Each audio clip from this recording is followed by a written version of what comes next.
Okay, so we've all seen the Joker films at this point, and I think I'm correct in saying that we all enjoyed the first one, but the second one, not so much. Which is surprising, because it had an amazing premise. Joker meets Harley in the madhouse, and they fall in love, and embrace being their alter egos full time. And on top of that, it was even a musical, which is actually perfect, because we would get to see the madness in their minds from their viewpoint. Which really is as close as a sane person can get to seeing and understanding an insane person's mind. But there was just one problem.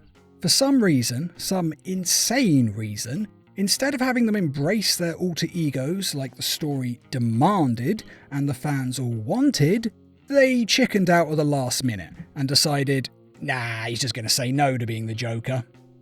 I mean, what? In fact, I even know the exact moment when it all went wrong. Because they built it up the right way, they really did, with him getting a following and meeting Harley Quinn in the asylum, and then he embraces being the Joker when he fires his lawyer and puts on the makeup.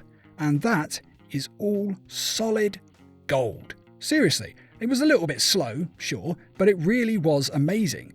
And this was clearly where the film was supposed to become epic. Or at least it would have done if they hadn't just had him backtrack. I mean, when the guards beat him up and the Joker just stops being the Joker, he's just like, yeah, no, I'm not the Joker, I'm just a guy.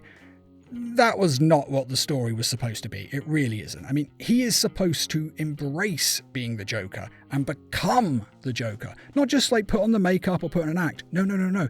He is supposed to become.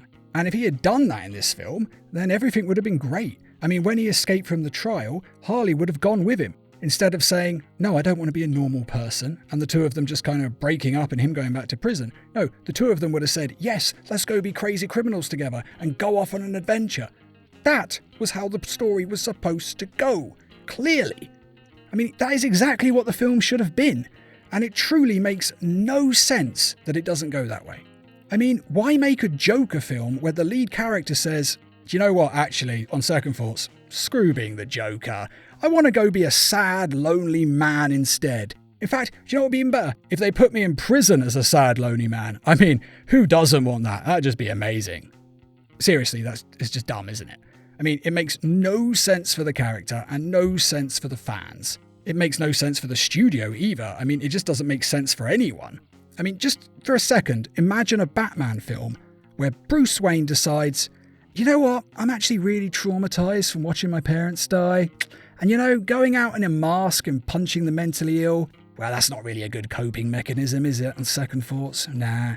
I'm going to go get into therapy and stop being Batman. You know, I just want to really focus on running my company and going to board meetings, yeah. So basically a Batman film that is not a Batman film. It would suck and it would be boring and we'd all hate it. And that is so obvious, a 5-year-old can understand it. I mean, it's literally like saying, hey, do you want to go do something fun? Or, yeah, you've got another option. Yeah. We could not do something fun. I mean, how is that a choice? Obviously, you want to do something fun. It's just dumb. And I cannot see how the filmmakers and the studio did not see this. I mean, they must have known, right? How could they not? Clearly they knew. The writers and director, maybe they didn't want to do another Joker film, so they tanked it on purpose? I mean, it's the only thing that really makes sense. Because they promised one thing, which everyone wanted, and almost writes itself, really. Well, not the actual words, but, you know, the main overall arching plot does really write itself. But for some reason, they just said no, and delivered something completely different that no one wanted. Yeah.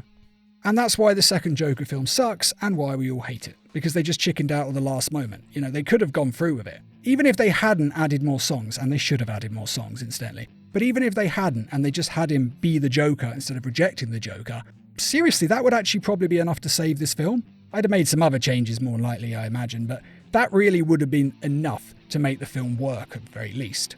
I mean, just think for a second if you were able to reshoot the third act of this film. It really would be great, and the fans would genuinely love it. Seriously, they would. Because the thing is, the first 2 acts, they work. I would have preferred a faster pace, yes, and I would have preferred more music and scenes of them going mad together in a fun way. I don't want like violent mad or stabby. I'm talking fun. I want them to embrace their madness and to see that in musical form. Seeing inside their minds as well. Seeing that warped look that Harley Quinn has. Just think Alice in Wonderland in terms of style, and well, it just would have been great to see that wacky insanity in musical form. It really would have. And it really, honest to God, is what I thought this film was going to be, because it's easily and obviously the best way to do the film, especially since they said it was going to be a musical, which technically it is, even though there's not really that many songs. But instead we got Joker breaking down and crying in a courtroom, something the Joker would never in a million years ever do. I mean, for one, he doesn't really do emotions unless we're talking about anger, and he definitely wouldn't share emotions with an audience. It's just not who the character is, and we all know that. He's a very vain, narcissistic character.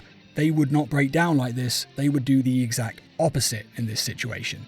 So yeah, that's why this film sucks. Seriously, it's nothing more than him rejecting his destiny. It's like Superman getting a call to adventure and he just hangs up the phone. I mean, seriously, imagine Superman walking down the street and there's someone who's about to die unless he saves them. He would save them. We all know he would save them. He wouldn't go, you know what, I'm not sure about being Superman anymore. I mean, my whole planet died and maybe I'm just pretending to be super to protect myself against some sort of trauma, but really I'm just a man. Maybe I should stop being super and just be a man. I mean, well, actually, as I'm saying it, that could be an interesting sort of story. In all honesty, it could, him sort of accepting being a man instead of a god. But it's also nonsense, isn't it? Because this is Superman. He is a god. He needs to accept who he is. That's how that story would end. And so he would save them. You wouldn't get a Superman film where he doesn't, because you just wouldn't. And not only would the character not do that, we just wouldn't believe it as an audience. If you had Superman failing to save someone, it's just not believable, you know? And it's the same here. The Joker rejecting being the Joker is not believable. Now, in fairness, there are actually some good bits to the film. I mean, like I've said, the first 2 acts are fairly solid. Yeah, I would still make some changes, perhaps less scenes in the prison for a start, more in the courtroom, and definitely more musical numbers, and of course pretty much change the whole of the 3rd act to the opposite of what it was, with Joker and Harley Quinn actually being Joker and Harley Quinn. Sure, I would make those changes, but really, all of that's actually quite minor. Yeah, alright, the 3rd act's a big one, but the rest of it are actually quite small changes, and again, just such obvious changes that they should have done. The real problem is very simple. As I've said a couple times, because I just can't believe it, the problem is the villain is refusing to be the villain, which is not only just bad writing, it's also boring. No one wanted that. I mean, the Joker didn't want to be the Joker. Nah, not having it. Not having it. But at the end of the day, that is just my opinion. I mean, the real question is, what do you all think?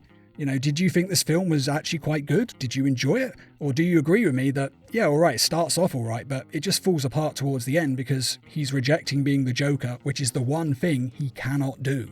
Well, I've given you my thoughts on why I think the film was ruined and why it just was not very good, but I would love to hear your thoughts, so please let us know in the comments. And I'd just like to quickly remind everyone that we have some merchandise available on our store, and to say thanks to all of you who have donated to the Needle Mouse Productions page on Patreon. And as always, thanks for watching, and feel free to subscribe, share, like, and comment.